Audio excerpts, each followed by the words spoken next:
Côte d'Ivoire. Dans une adresse vidéo à ses militants, Guillaume Soro rejoint Ouattara. C'est vrai, l'exil, ce n'est pas facile. Pour plus d'informations sur ce sujet, retrouvez-nous après le générique. Mais avant de commencer, n'oubliez pas de vous abonner et d'activer la cloche de notification pour ne pas manquer nos prochaines vidéos. Bon visionnage.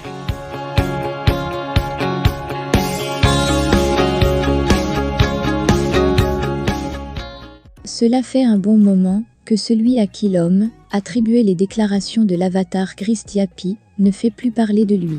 Vous l'avez bien deviné, il s'agit de Guillaume Soro, en exil depuis la fin de l'année 2019.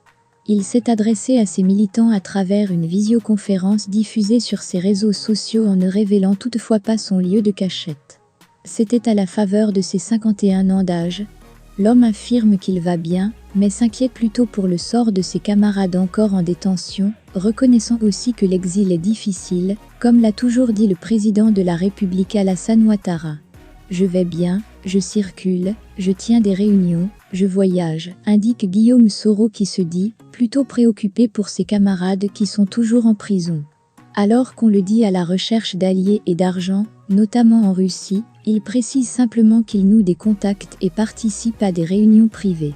Dans une vidéo de plus d'1 heure, il s'explique tout d'abord sur son long silence, qui a inquiété ses militants. « Je comprends que les uns et les autres aient pu souhaiter me voir m'exprimer beaucoup plus souvent, mais ceci dit, sachez simplement que ces mois ont marqué un grand travail pour la construction de notre mouvement », a-t-il affirmé. L'ancien Premier ministre et président de l'Assemblée nationale réfute les rumeurs selon lesquelles il serait malade. Il soutient que son exil lui a permis de réfléchir et de prendre du recul. Il compare son sort à celui de Nelson Mandela, Olusegun Obasanjo ou encore au général de Gaulle.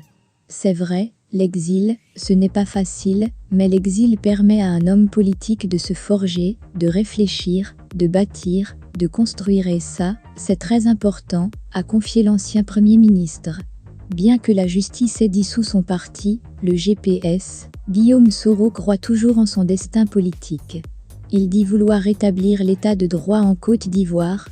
L'ancien leader de la rébellion ivoirienne donne une touche d'espoir à ses militants en citant un autre exilé de renom, Victor Hugo. « Fidèle à l'engagement que j'ai pris vis-à-vis de ma conscience, je partagerai jusqu'au bout l'exil de la liberté.